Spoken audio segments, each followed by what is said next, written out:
He wastes no time and pushes the panel open before running out of there, soon reaching a mysterious hallway floating in a pitch-black area. It feels like he spends an eternity running towards an exit, and when he finally makes it to a room. Welcome back. Today I will show you a comedy, fantasy, mystery film from 2009, titled Symbol. Spoilers ahead.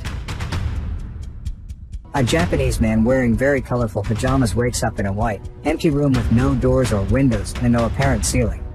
When he approaches one of the walls for a closer look, he finds something peculiar sticking out of it, a protuberance shaped like a male member.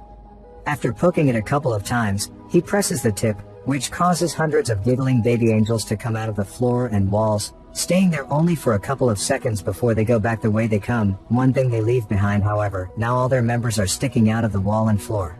This is the phase known as learning.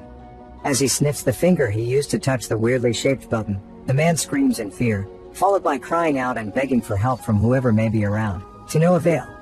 He decides to start pressing the various buttons to see what happens, and every time he does, a different random object falls into the room, from a small toothbrush to a big vase. By pressing the same button again, he is given the same object, and that's how his testing of this concept on one particular button gives him a big pile of chopsticks. His amusement is short-lived, however, when he presses the button next to the chopstick one and a small cart comes out of the wall and hits him on the legs. The next button he presses after crying out in pain transforms into a butt, which passes gas on his face. Hours later, the man has accumulated a huge variety of random objects in the room, and when he throws the ball at the wall, it presses a button that gives him sushi. This excites him since he's been getting hungry, but he realizes that he's missing soy sauce. He asks his captors for it, but as always, he gets no answer, so he repeatedly presses one of the buttons until he has a bunch of sushi in front of him but still no sauce. Giving up, the man proceeds to eat the sushi, which he finds rather delicious, and once he's finished the last piece, he presses the button for more, getting furious when a bottle of soy sauce finally shows up.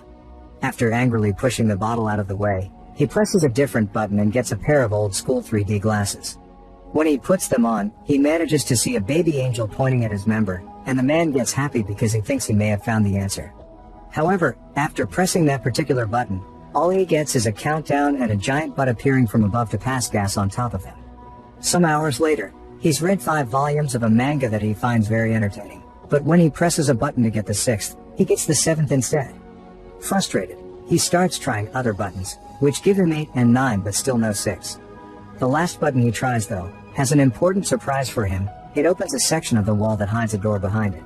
The man celebrates this discovery, but in his excitement, he loses track of which button is the one that opens the exit. He tries one at random and shockingly sees an African tribesman run from wall to wall. The next one makes water fall on his head. The third one turns out to be the one he needs, and as soon as the wall opens, he runs to it, only to see it close on his face. His second try ends the same way, and it's then he realizes that the door stays open as long as the member tip is down, so he starts trying out different ways to achieve it. First, he goes for a runner position, pressing it with his foot. Next, he hits it with a fly swatter from as far as possible, hoping the distance will make a difference in his running time. None of these work, and neither do pulling it with a jumping rope or hitting it with the air sent by a fan. His following plan is to get on the cart and push it after pressing the button, but after a few tries, he comes to accept he simply can't control it. What he needs to do is find a way to keep the button tip down. He puts the huge vase on top of it, but the button manages to stick back up again, so the man reaches the conclusion that he needs to fill the vase to make it heavier. First, he tries the water button, but it's pointless. No matter how hard he tries to redirect the water, it only falls on him and nowhere else. His next attempt involves filling the vase with sushi, but it becomes so heavy he can't even pick it up. The neck of the vase is also too narrow for his hand to go through, so the man has no other choice but to use chopsticks and remove a bunch of sushi piece by piece. Moments later, once he's removed enough, he manages to barely pick up the vase, so he does exactly that and takes it closer to the buttons. When he gets there, he finds himself having to put down the vase on the floor because he has lost which button it was again, and when he tries one, the African tribesman comes out and accidentally bumps into the vase, causing it to crack and break in half. This sends the man over the edge, who, as he freaks out and yells nonstop, finds the right button and begins covering it with sushi. This, of course, doesn't work either, and the little member pops up among the rice. Then the man tries covering the button with tape, followed by tape plus a steel plate, but nothing works. After taking some painkillers to deal with the pain caused by the door every time it hits him on his back and a nap as well, the man wants to wash his teeth, so he presses a button to get water. It was the wrong button though, and this one reveals a rope falling from the ceiling. This instantly improves his mood because it gives him an idea for a new plan. He opens the door, then uses the rope to swing himself across the room and make it before the door closes. Sadly, when he tries to open the door behind the fake wall, he discovers it's locked. He returns to the room just in time before the door closes, although it manages to hit him on his way out anyway, and in frustration, he kicks the wall, activating one of the buttons and revealing the key floating in the middle of the room. Like it happens with the door though, it goes away when the button perks out again, so the man must find a way to keep both the key in the room and the door open. First, however, he needs to find the button again, because he got distracted and lost it. By observing more or less where his foot would have landed when he kicked the wall, he chooses a button only to get a dog coming out of the wall to bark at him. The same happens with the next button, but luckily, the third try is successful. While keeping his eyes and a pointing hand at the button, the man walks backward and grabs a piece of sushi fish that he takes back to the wall to mark the right button with. When he presses it, however, the dog comes out again.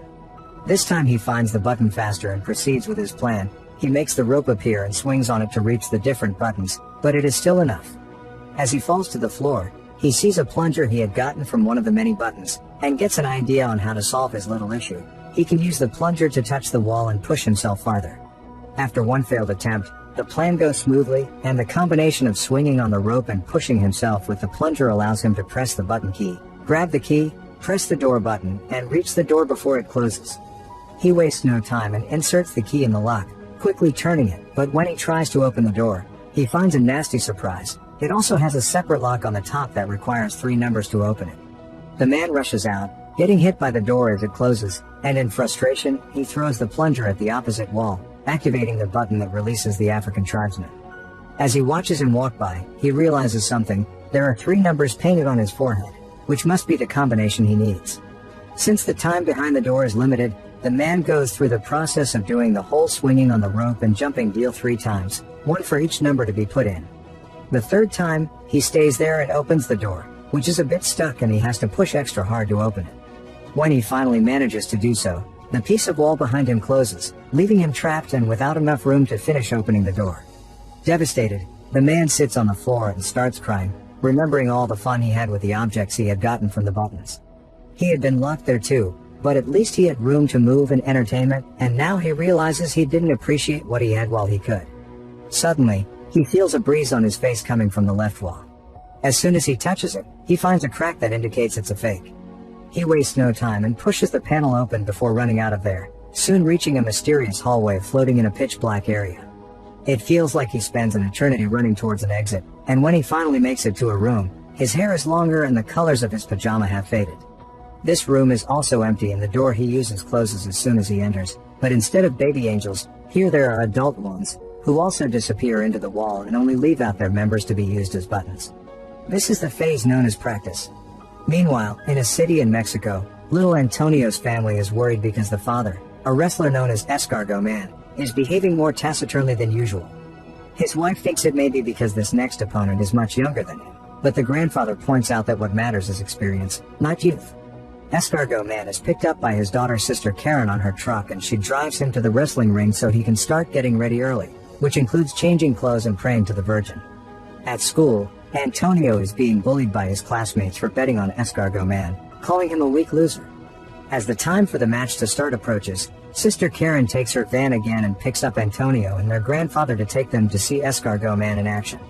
Karen doesn't stay though, and Antonio and his grandfather find some of the last seats for themselves right before the show begins. The first team that enters the ring are the Northern Tough Ones, formed by Super Demon and Tequila Joe. Then Escargot Man and his partner Silver Eagle come in under the team name Kiss Me A Lot. Silver Eagle is the first one to fight for his team with a brilliant beginning, but he's soon overpowered when the Northern Tough Ones fight him together instead of one-on-one. They keep gesturing at Escargot Man, asking him to join the fight, but he refuses to do so until Silver Eagle pulls a trick to make Super Demon and Tequila Joe hit each other, allowing him to escape. Escargot Man is quickly overpowered as well.